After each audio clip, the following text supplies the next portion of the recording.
Hey everyone, welcome back to my channel. So in today's video, we are doing some Dollar Tree DIYs and I'm so excited to share them with you.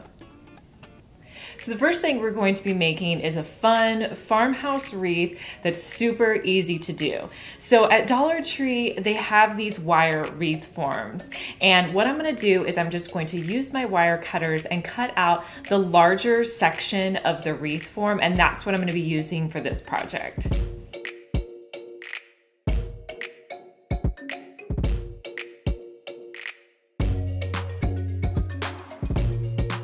Once I get the wreath form cut out, I'm going to cover it with some nautical rope.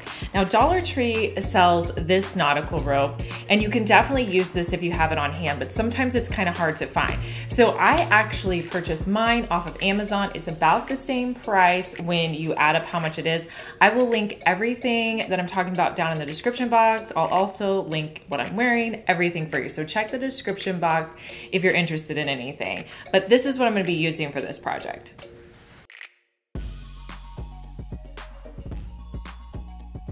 So I'm just going to tightly wrap the nautical rope around my wire, hot gluing it maybe every like 3 times that I turn it around, and I'm gonna do that all the way around.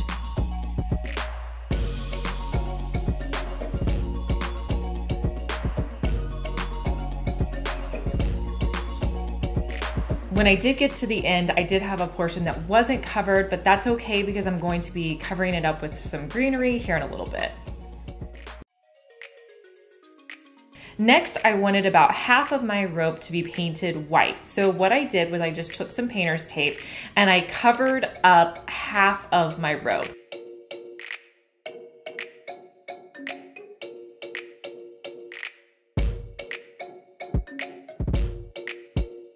Next, I took my wreath outside and I'm gonna use some white spray paint and just spray the top half that I didn't cover. Now, the rope kind of soaks up spray paint quite a bit, so you're probably going to have to do 3 coats. If you don't wanna do spray paint, you could always use some white chalk paint for this, but it was just easier for me because I was spray painting some other things to just take it outside and spray paint.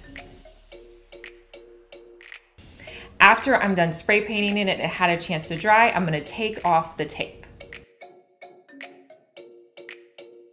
From there, I wanted to add some greenery. Now I'm using what I have on hand, use what you have. I'm gonna be using a stem from Walmart called Dusty Miller, and I'm just going to be taking the leaves off of there. And I'm gonna start because they're my largest leaf, and I'm gonna hot glue them to kind of the left bottom corner of my wreath, and I'll just hot glue those onto my wire.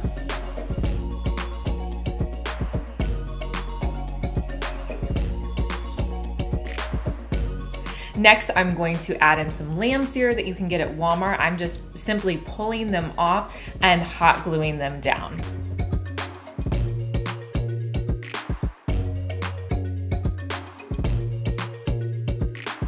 Now I kind of form this as I go. If I see something that's sticking up weird, I'll just use a little bit of hot glue and attach it to the leaf underneath it. Now to kind of cover up some of those bases and make it look a little bit more full, I'm gonna be using some boxwoods that I purchased at Hobby Lobby, pull off those stems and hot glue them in place.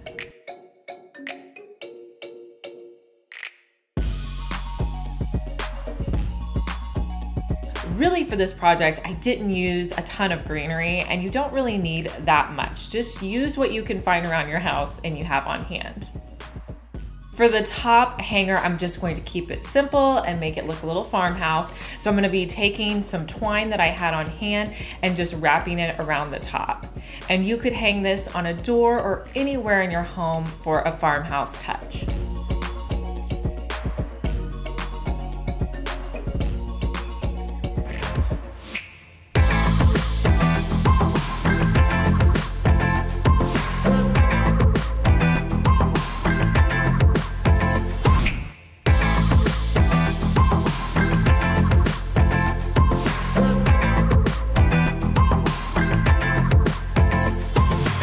If you guys have been watching my videos for a while, you guys know that I am a huge fan of the online learning community on Skillshare. Some of the workshops that I really love to explore on Skillshare have to do with photography, they have videography, interior design, productivity, and really so much more.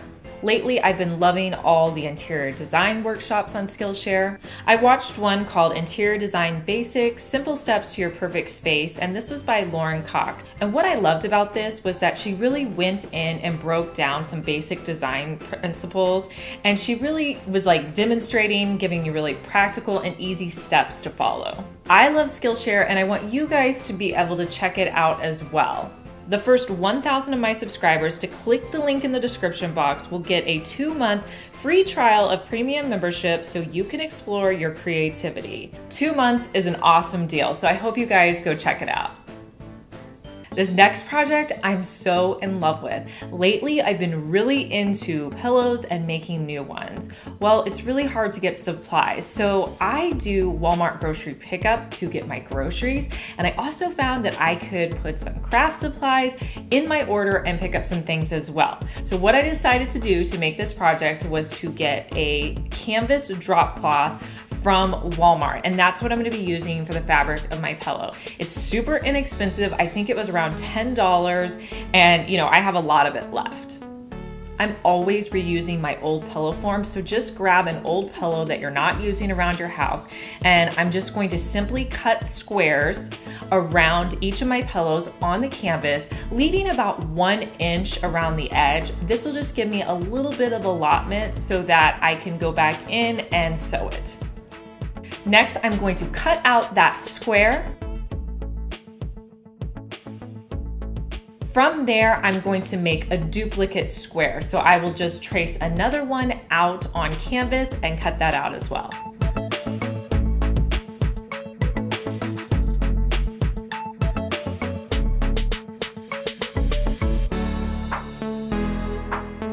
The next step is you want to iron these. Do not skip this step. I hate it when I see pillows that somebody hasn't ironed, and I'm just like, oh, if you would have taken like 30 seconds, that pillow would have looked so much better. So go iron your fabric so you get out as many creases as possible. Next, I'm going to put a stencil on one of my canvases. So I have this clock stencil. I've had it for a while now. It's from my friends at Stencil Revolution. I'll link it down below. I'm simply going to tape it onto the front of my pillow.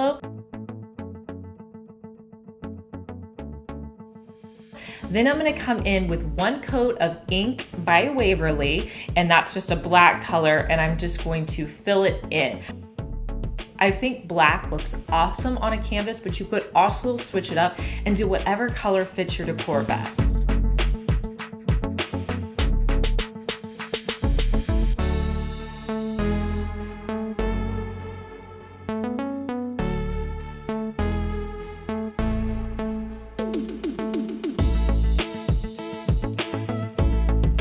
So I let that dry and let it completely dry because you don't want the paint transferring onto your other piece of fabric. From there, I'm going to take the right sides of my pillow and put them together. And then I'm just going to pin them in place. From there, I'm going to sew around 3.5 sides of my pillow, leaving an opening at the bottom middle because that's what I'm going to use to stuff my pillow inside.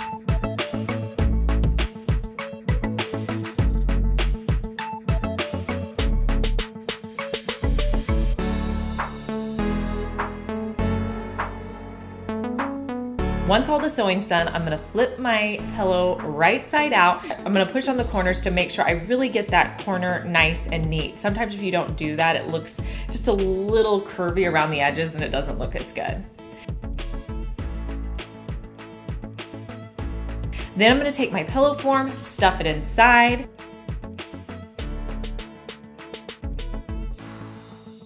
From there, I'm just going to fold the edges in, pin them in place, and then I will sew that up. And don't forget to backstitch.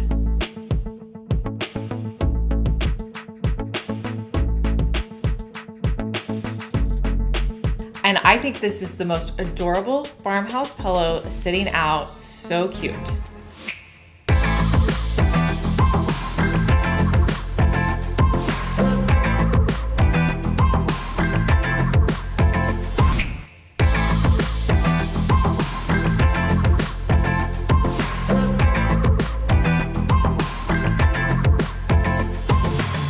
Okay, so our next project, I'm pretty sure you have most of these supplies on hand.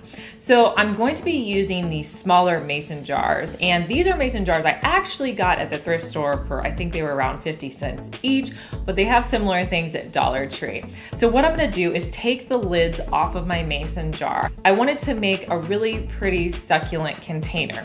So I'm gonna start off with some white rocks from Dollar Tree, and I'll just put a thin layer of those on the bottom of my mason jars.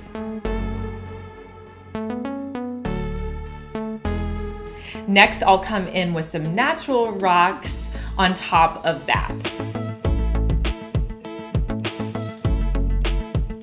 And then to finish them off, I'm going to add in some succulent. You can use whichever ones you have on hand. These are just ones I picked up at Dollar Tree. I'm gonna pull off the stems and place them down in the rocks. If they don't connect right away, make sure you add a few more rocks so that there's not a gap there.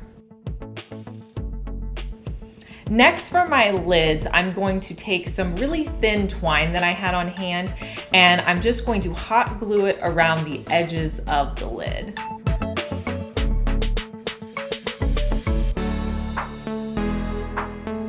And that's just going to give me a nice little farmhouse touch.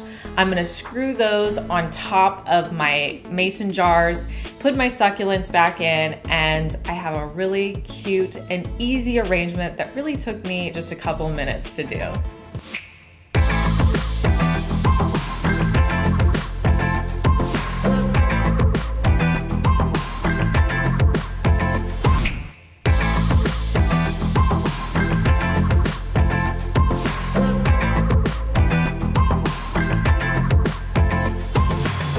So since we're at home, I'm all about reusing every little bit of stuff that I have. So do you guys remember when I made a cover for this bench that I had picked up from Home Goods? Well, I love it. It's still sitting out, but when I covered this bench, I only used about half of the throw blanket. So I thought, you know what? I could use the rest of this and make a really cool pillow from it too. So I'm gonna show you how to do that and also work with your fringe because I had to place it in a different spot than what it is on my pillow.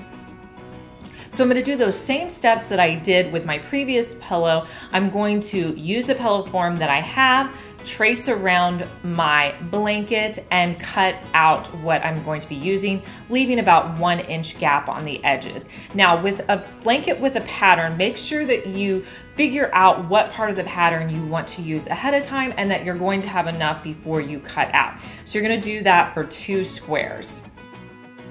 I'm also going to be cutting off the fringe. Now it would make it easier if I could use that already attached, but it didn't work for both sides. So I'm just going to cut off the fringe and deal with it later. Next, I'm going to show you how to get your fringe attached. So you want to lay one of your squares so that the right side is facing up. This is the pretty side that you want to see. Next, you're going to take that fringe and you're going to put it along one edge with the fringe on the inside. Next, you're going to take your other square and put the pretty side facing down. So you're going to have a layer of both of your pillows and the fringe is going to be in the middle. Now really make sure you think about this so that you don't do the wrong side. From there, I just pinned that in place.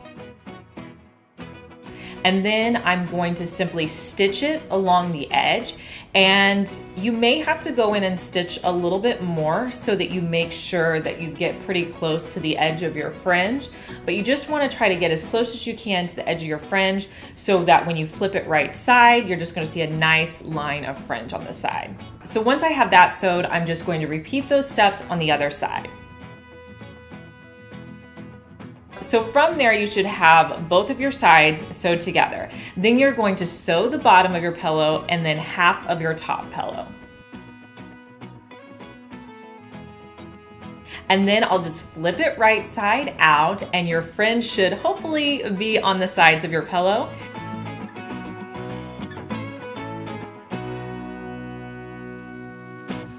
Insert your pillow form, and then you're going to just pin it in place and sew it closed.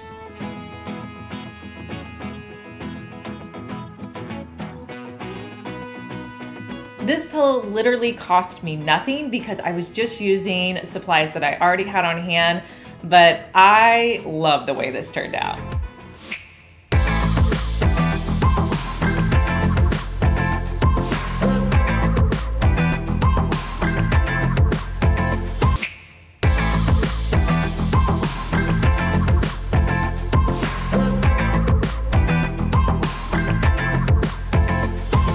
I hope you guys got some great ideas today, and make sure you check out Skillshare because you can get 2 free months right now. So just go click the link in the description box and it's super easy to sign up. And if you're new here, make sure that you're subscribed. I post 2 DIYs each week. And if you missed our last video, I'll link it here for you, and I'll talk to you guys in our next one. Bye.